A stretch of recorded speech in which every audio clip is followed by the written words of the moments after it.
Colin Graham. I'm the animation director on Watch Dogs, and today I'm excited to present to you a vertical slice of the Watch Dogs free roaming experience. So actually, this is not a mission. Everything we're going to showcase today is completely systemic, and we're free to do as we please. We start off in the wards, the low-income district of our interpretation of Chicago. When creating the world of Watch Dogs, we wanted to stay true to the city and give a unique flavor to each and every neighborhood, not only in terms of the architecture, but also in terms of the people that you'll encounter and what is happening in their day-to-day lives. In the wards, you'll see working-class citizens, rusty cars, gang members, abandoned houses, and low-grade pawn shops. It's really not the kind of place that you're going to want to be alone after dark.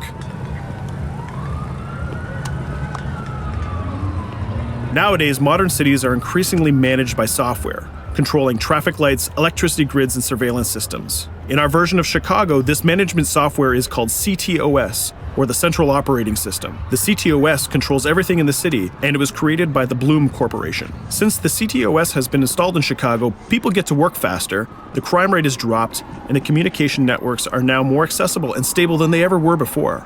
It goes without saying that if everything is connected, somebody able to take over the system would be extremely powerful. At this point in the game, we don't have control over this district's CTOS system. The icons that you see over people's head mean that we cannot hack into their mobile devices at the moment.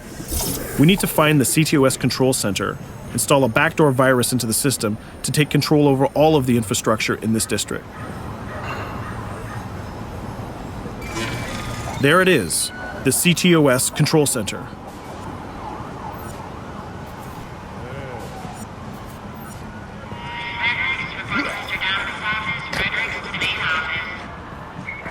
Watch it. You're walking someplace you got no business. It's heavily guarded.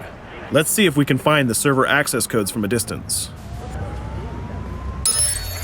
With cameras, we can explore restricted areas without being spotted, tag different guards, and access details on their lives. What the hell is she doing with that weasel motherfucker? It seems that Bloom employees all have a sort of shady past. There it is, the access code to the server room. Unfortunately, we can't access the server via the cameras. We need to sneak inside. One thing that was really important to us when we designed Watch Dogs was to fully support different player styles. Every situation in the game can be tackled the way the player sees fit. In this situation, we can go all out guns blazing, completely stealth without the guards ever seeing us, or we can hack from a distance without ever setting foot inside the restricted area. Let's hack this forklift. Aiden can use the environment to distract and lure guards.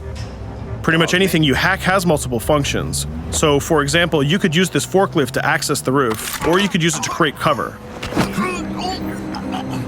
Hacking in Watch Dogs is all about player expression. Let's set an improvised explosive device so we can hack it a little bit later.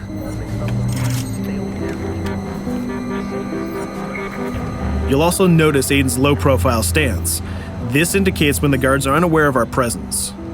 We'll try to reach the upper level of the building to see if we can gain a vantage point over our opponents. Everything in the environment can be hacked, so we're going to make some dynamic cover. That's how you spend a day off. Some quality meat. We'll use this forklift to lure the guard towards our IED that we set earlier. Let's see how this plan unfolds. You're working them on.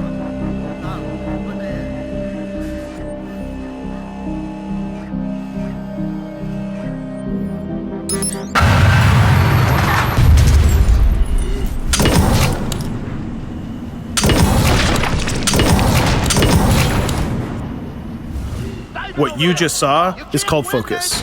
It represents Aiden's analysis capabilities and his quick reflexes. This gives the player more time to combine core game mechanics together, such as shooting, hacking, and driving, in order to handle more complicated situations.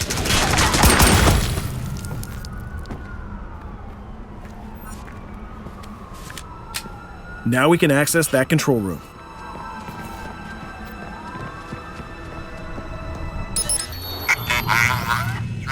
Drop 2, 5.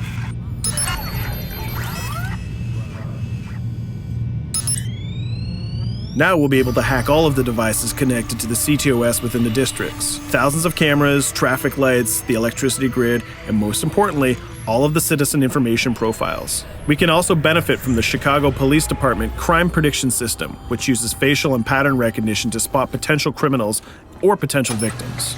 Since this is a pretty rough neighborhood, I'm pretty sure we're going to stumble on some suspected criminal activity pretty soon.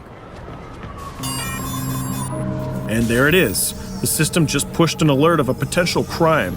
We can see the system trying to triangulate the location on our minimap. Take note, this isn't a mission. This can happen anywhere at any time.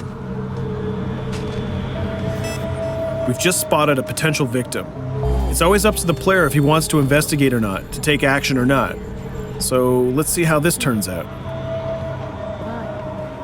Yeah, you're right. Could I just...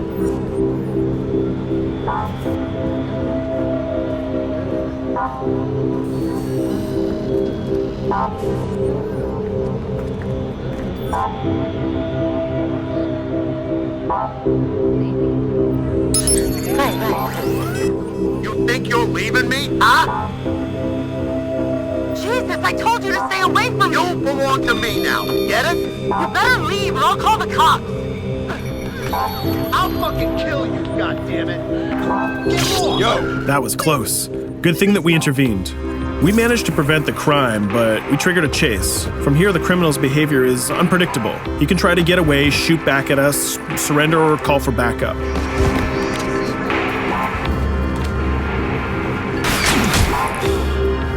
It seems like he decided to get away by car. Let's chase him down. In Watch Dogs, we have a wide variety of vehicles. Each one of them has their own unique properties and handling. Let's see how we can use the CTOS to our advantage to neutralize this criminal and leave the cops to deal with him later.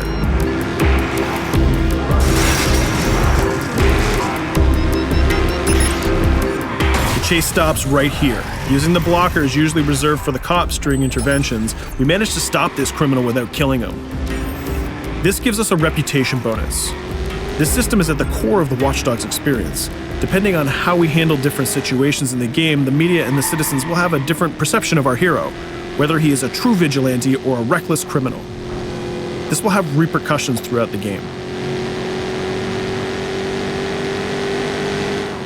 Now, let's head for the Loop, the historical district of Chicago, where you're going to find the most iconic buildings in the city.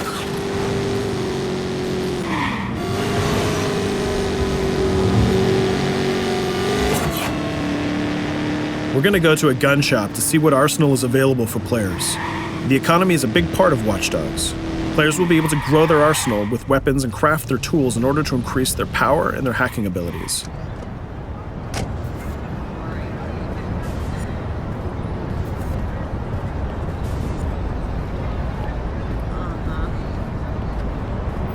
No, it's okay.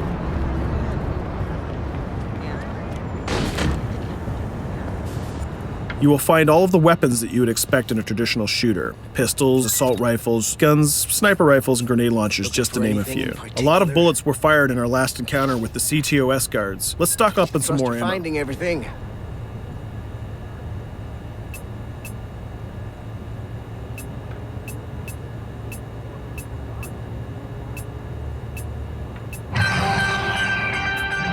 As we mentioned earlier, the media keep track of your actions and the citizens are going to react according to the perception that they have of you. Here, the media is reporting a crime in which you are the #1 suspect. The gun shop owner recognized you and decided to trigger a silent alarm to notify the police. Copy that. Possible wanted suspect presumed armed and dangerous. Police are now trying to locate the source of the threat using the surveillance system in the city, represented by the yellow circles on the minimap. Come in, PH3.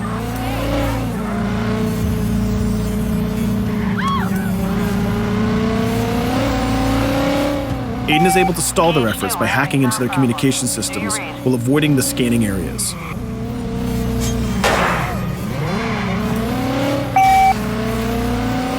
PH units, do you copy?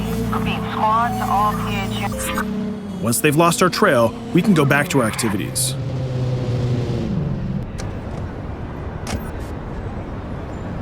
One thing that Bloom did to win over the population of Chicago with the CTOS project was to install free Wi-Fi hotspots throughout the city. Free Wi-Fi is cool, but not very safe with someone like Aiden Pierce around. Hacking into this box is going to give us access to every device that's connected to it. So let's see where that brings us.